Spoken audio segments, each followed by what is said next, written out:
लोग दुखी क्यों हैं? क्योंकि आज लोगों के अंदर भक्ति बिल्कुल नहीं है, शून्य है। अरे भक्तिहीन व्यक्ति वैसा ही है जैसे बिना नाक की कोई स्त्री हो। एक सुंदर महिला है, सारा श्रृंगार कर लो और बाद में उसकी नाक काट लो, तो बिना नाक की उसकी सुंदरता कोई काम करेगी? जैसे बिना नाक की नक्कटी महिला अशोभनीय है, उसी प्रकार बिना भक्ति के मनुष्य अशोभनीय है, उसकी कोई शोभा नहीं है। भक्ति के बिना आदमी मुर्दा है। भक्ति के बिना जीव कैसा है? मुर्दा। इसलिए भक्ति हमारी नाक है। तो भक्ति जीवन में हो। आजकल लोग भक्ति की परिभाषा ही बदल चुके हैं। आज लोग भक्ति क्या मानते हैं? 2 अगरबत्ती जला देते हैं, उन्हें लगता है पूजा हो गई, यही भक्ति है। 2 अगरबत्ती जला दिया, भक्ति मान लेते हैं। ना जी, ये भक्ति नहीं है। भक्ति क्या है? भक्ति की परिभाषा क्या है? भक्ति का मूल अर्थ क्या है? ये जरा समझने की बात है। किसे कहते हैं भक्ति? भक्ति का अर्थ सिर्फ 2 अगरबत्ती नहीं। अगरबत्ती तो हम सनातनियों को जलाना ही नहीं चाहिए। हिंदू धर्म में अगरबत्ती में बांस होता है और हम हिंदुओं को बांस नहीं जलाना चाहिए। हमारे यहाँ बांस की पूजा होती है। हर छठ महुलिया को किसकी पूजा होती है? बांस की पूजा होती है। आप लोग करते हैं, वंश पूजा बोलते हैं। हर छठ महुलिया को बांस की टोकनी भी देना लेना लोग करते हैं। तो बांस नहीं जलाते हमारे यहाँ। हमारे यहाँ धूप जलाने की पद्धति है। क्या जलाना चाहिए? अगरबत्ती नहीं, क्या जलाना है? धूपम समर्पयामी है, अगरबत्तिम समर्पयामी नहीं है। धूप दीप तुलसी से राजी सत्य देवा। धूप दीप है तुलसी से। यहाँ अगरबत्ती नहीं है। अगरबत्ती तो लोगों ने अपनी सुविधा के अनुसार जलानी शुरू कर दी, क्योंकि पहले जमाने में धूप ऐसी आती थी कि उसको हाथ से जरा मसलना पड़ता था, तो लोगों के हाथ गंदे होते थे। तो अब तो सूखी धूप भी आ गई है। अगरबत्ती नहीं जलाना चाहिए। लेकिन आजकल लोग अगरबत्ती जला के लोगों को लगता है हम पुजारी बहुत बड़े भक्त हैं हम भगवान के। हमारी माताएं 1 लोटा जल चढ़ाती हैं माता जी को, उनको लगता हम बहुत बड़ी भक्त हैं। नवरात्रि चल रही है, माताओं का हाथ पूज पाए तो पूज पाए, माता जी तक नहीं तो शेर के मुंह में मिठाई चिपका देती है। माता जी के मुंह तक हाथ पहुंचता नहीं है, नहीं माता जी के मुंह को ही बिगाड़ दे पूरा मिठाई चिपका के। माताओं को लगता मिठाई चिपका देंगी तो मां खा लेंगी। शंकर जी के मंदिर में नंदी जी के मुंह में चिपकी रहती है मिठाई, माता चिपका देती है। आपके घर में माता जी की फोटो है, उस फोटो के माथे पे ऐसा तिलक लगाया, ऐसी रोली लगाई, कुमकुम लगाया कि माता जी का फोटो से माथा ही गायब हो गया, खत्म, डिलीट हो गया। और इसको वो समझती हैं कि हमारी भक्ति है। ये भक्ति नहीं है, पागलपन है, मूर्खता है। बिना ज्ञान की भक्ति किस काम की? भक्ति क्रिया का नाम नहीं है, समझो। तिलक लगाना ये क्रिया हम कर रहे हैं ना, हमसे क्रिया हो रही है। तिलक लगाना, धूप फूल चढ़ाना, फलानी चीज चढ़ाना, नारियल चढ़ाना, मिठाई चढ़ाना, जल चढ़ाना, ये क्रिया है। जबकि भक्ति का क्रिया से कोई लेना देना नहीं। भक्ति क्या है? भक्ति की परिभाषा क्या है? भज सेवायाम धातु से भक्ति बनती है। नारियल चढ़ाना भक्ति नहीं है, मिठाई चढ़ाना भक्ति नहीं है। पैसा चढ़ाना भक्ति नहीं है।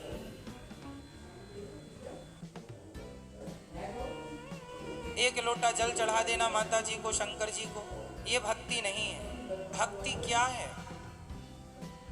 ये तो कर्म कांड है जो आप कर रहे हैं, वो भी गलत ढंग से कर लेते हैं आप। भक्ति क्या है वो समझो। भक्ति बताओ, गोपियों ने भगवान श्री कृष्ण से क्या किया था? बोलो मेरी माँ, जोर से। गोपियों का भगवान से क्या था? क्या था? शबरी का भगवान से क्या था? केवट का भगवान से क्या था? क्या कभी केवट ने भगवान को जल चढ़ाया सिर से? ना जी, जब आए तो चरण धोए। क्या कभी शबरी ने भगवान के मुंह में मिठाई चिपकाई? जरूरत ही नहीं। भक्ति का अर्थ नारियल चढ़ाना नहीं है, जल चढ़ाना नहीं है। जल चढ़ाना चाहिए किसे? हमारे यहाँ जल केवल सूर्य भगवान को चढ़ता है, भगवान शंकर को, शिव को भी जल चढ़ता है। भगवान शिव को जल चढ़ता है, सूर्य भगवान को जल रोज सुबह चढ़ाना। हम हिंदुओं को, हम सनातनियों को जल किसे चढ़ाना चाहिए? पहला जल किसे? सूर्याय नमः, आदित्याय नमः, भौमाय नमः, सूर्य भगवान। जैसे आपके घर में मंदिर है छोटा सा, लड्डू गोपाल जी हैं, शालिग्राम भगवान है, तो उन्हें एक थाली में रखो तुलसी के ऊपर और फिर उन्हें स्नान कराओ। वो स्नान कराना है, स्नान कराओ, कपड़े से पोंछो, उनका श्रृंगार करो, बिठाओ, भोग लगाओ। वैसे ही करना है जैसे एक माँ अपने बेटे को नहलाती है, नहलाकर पोंछती है, पोंछकर कपड़े पहनाती है, फिर बच्चे को खिलाती है। उसी तरह भगवान के प्रति भी वही भाव हो कि भगवान हमारे अपने हैं और एक प्रेम हो, भगवान से एक संबंध हो, रिश्ता हो, फॉर्मेलिटी ना हो, है ना। मेरी माँ, भक्ति एक प्रेम का सब्जेक्ट है। गोपियां भगवान से प्रेम करती हैं। जहां प्रेम है वहां कोई फॉर्मेलिटी नहीं होगी। क्यों? जहां फॉर्मेलिटी है वहां प्रेम नहीं है। आप अपने बेटे के लिए क्या आप ये कहती हैं, आप बैठिए, आप खा लो बेटा? ऐसा नहीं। ए तू खा ले बेटा, कहाँ है? खाया क्यों नहीं अभी तक? भोजन रख दिया था ना, खा ले जल्दी से। माँ अपने बेटे से कैसे बात करती है? एक बात होती है, जब हमारे घर में कोई मेहमान आता है ना, तो हम पूछते हैं, आप भोजन करेंगे? आप भोजन कर लीजिए, आप प्रसाद तैयार है, भोजन तैयार है, कर लीजिए। ये फॉर्मेलिटी कर रहे हैं हम लोग रिश्तेदारों से, आए हुए अतिथियों से। लेकिन हम बेटे से, ए भोजन रखा, खा लेना, हम जा रहे हैं, निकाल के खा लेना। ये क्या है? बोलो। ये अधिकार है। क्या है ये? ये एक माँ का बेटे के प्रति क्या है? अधिकार। माँ बेटे को डांट भी सकती है, माँ बेटे को अधिकार से कह सकती है, तूने भोजन क्यों नहीं किया? रख के गई थी, खा लेता। कहे बेटा कि आज तो आपने बनाया नहीं, अरे तो तू बना लेता। क्यों? ये माँ का क्या है बेटे के लिए? जोर से बोलो, जोर से। अधिकार। जैसे एक माँ अपने बेटे पर अधिकार जताती है, जैसे एक पत्नी अपने पति पर अधिकार जताती है, उसी प्रकार भक्त अपने भगवान पर अधिकार जताइए। मेरे भगवान है। ये अधिकार तो आजकल है नहीं लोगों का। आप अधिकार तो जताती नहीं हो, बस लिपाई पुताई चालू, पूरा चंदन। यहाँ आप जरा 1 किलो रोली रख दो लाके, और माताओं से कह दो कि आप जरा पूजा कर लो। जितनी समाएगी मुट्ठी में उतनी फेंक फेंक के मारेंगे, कहेंगे पूजा चल रही है। पूरा रंग देंगी, बिना होली का होली हो जाए। उनको लगता है यही पूजा है। जहां खड़ी वहीं से चावल फेंक फेंक के मारेंगी, उनको लगता है ये पूजा है।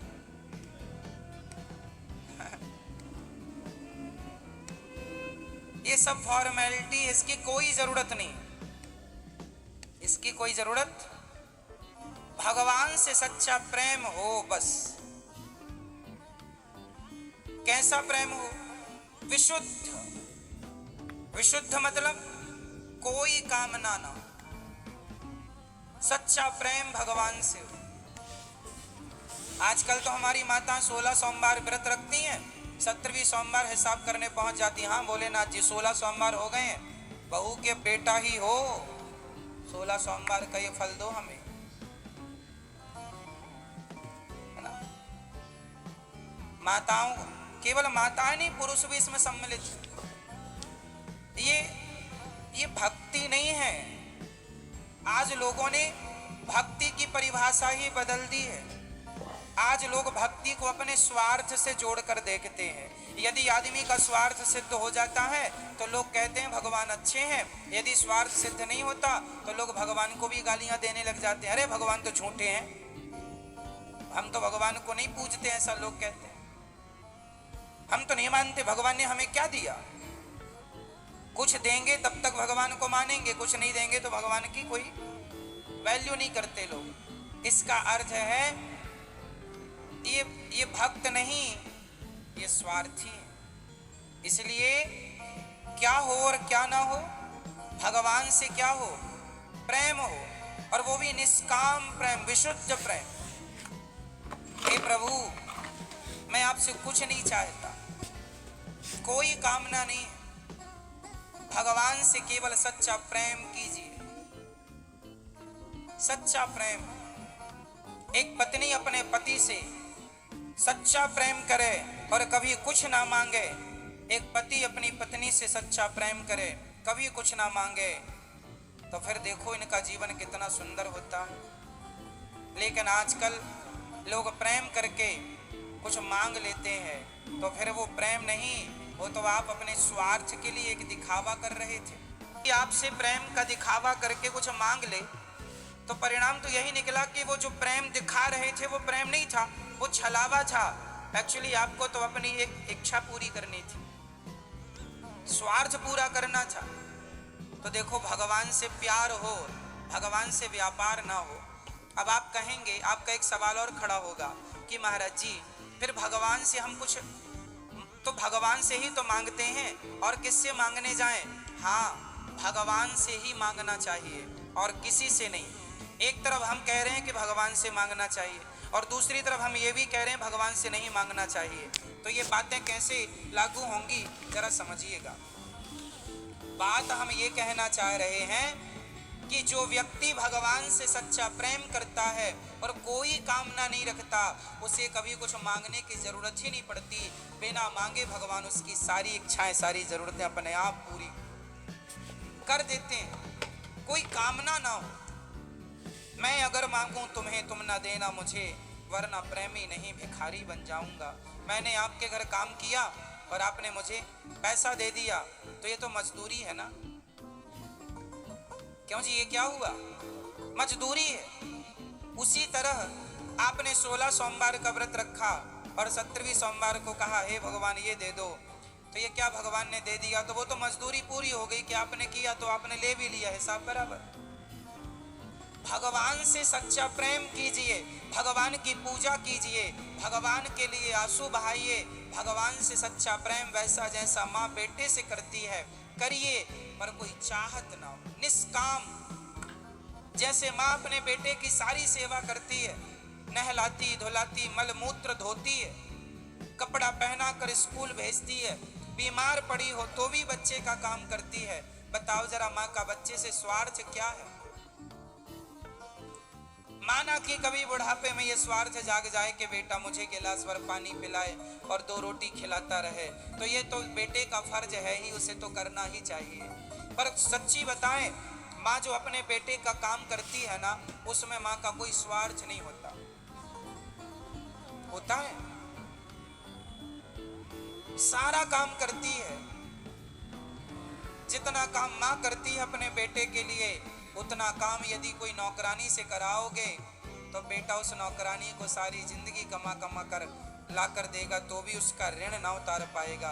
अरे माँ की जगह नौकरानी यदि तुम्हारा काम करे तो तुम उसके भी ऋणी हो जाओगे। तो माँ ने तो तुम्हें 9 महीने पेट में रखा है। बेटा कितना भी कुछ करके सिर काट के माँ के कदमों में रख दे तो भी कोई बेटा धरती का माँ का ऋण ना चुका पाएगा। ऐसा प्रेम करती है माँ, जितना प्रेम माँ अपने बेटे से विशुद्ध प्रेम करती है, वही प्रेम यदि एक भक्त अपने भगवान से करने लग जाए तो कोई चाहत रह ही नहीं जाएगी।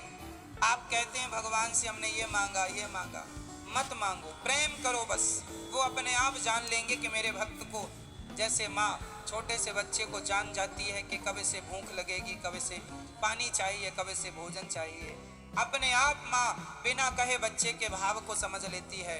उसी प्रकार बिना कहे भगवान अपने भक्त के भावों को समझ लेते हैं। मांगना नहीं पड़ता, मांगे से मरना भला, मत मांगो कोई भीख, बिन मांगे मोती मिले, यह सतगुरु की सीख। भगवान से क्या करना है? केवल सच्चा, केवल प्रेम। रामचरितमानस में भी यही लिखा है, राम ही केवल प्रेम प्यारा, जान ले ये जो जान निहारा। केवल प्रेम चाहिए। प्रेम कैसा है? अच्छा मुझे एक बात बताओ, एक बाप के 4 बेटे हैं और 4 में बाप एक बेटे का नाम ज्यादा लेता है, तो उस बेटे का नाम ज्यादा ले रहा है, इससे अर्थ क्या निकल रहा है? कौन बताएगा इस बात को? एक बाप के 4 बेटे हैं, 4 में एक का नाम बेटा, एक का नाम बाप ज्यादा लेता है, तो बताइए उसका बार बार नाम लेने का अर्थ क्या है? बोलो मेरी माँ। अर्थ ये है कि उस बाप को उन 4 में उस बेटे से ज्यादा प्रेम है जिसका वो बार बार नाम। क्या ये सत्य है? बोलो हाँ या ना। एक बाप के 4 बेटे हैं, बाप एक बेटे का नाम ज्यादा लेता है, मतलब बाप को उस बेटे से सबसे ज्यादा प्रेम है। अरे जिसको जिससे प्रेम होता है वो उसी का नाम ज्यादा लेता है। यदि आपको भगवान से प्रेम है तो भगवान का नाम ज्यादा लिया करो। बोलो जय श्रीमन नारायण। अपना कल्याण चाहते हो तो भगवान से प्रेम करो। मर जाओगे, भगवान का नाम नहीं निकला और संसार का चिंतन करते करते मर गए, नरक जाना पड़ेगा। नरक जाने से बचना चाहते हो तो भगवान की शरण में आओ। और हम ये नहीं कहते कि आप काम छोड़ दो, हम ये नहीं कहते कि आप साधु बन जाओ, ना जी। हम ये कहते हैं कि काम बराबर करो, काम खूब करो, पर काम करते हुए भगवान का स्मरण बनाए रखो। किसान हो, खेती करते हो तो खेती करते रहो और श्रीमन नारायण श्रीमन नारायण श्रीमन नारायण का जाप करते रहो। सीताराम सीताराम, राधे श्याम राधे श्याम, जो तुम्हें अच्छा लगे वो जपते रहो। काम करते रहो और नाम जपते रहो। मैया बर्तन धुलती रहो और नाम जपती रहो। श्रीमन नारायण श्रीमन नारायण श्रीमन नारायण। अंत में ना पति काम आएगा, ना पुत्र काम आएगा। अजामिल का ना पुत्र काम आया, ना पत्नी काम आई। अंत में भगवान के मुंह से नारायण का नाम निकल गया, वही काम आएगा। धन वही है पायो जी मैंने, राम रतन धन। काम कौन सा धन आएगा? ये तुम्हारे कागज के टुकड़े, ये तुम्हारे सोने चांदी हीरे मोती, जमीन जायदाद दुकान मकान सब यहीं रह जाएगा।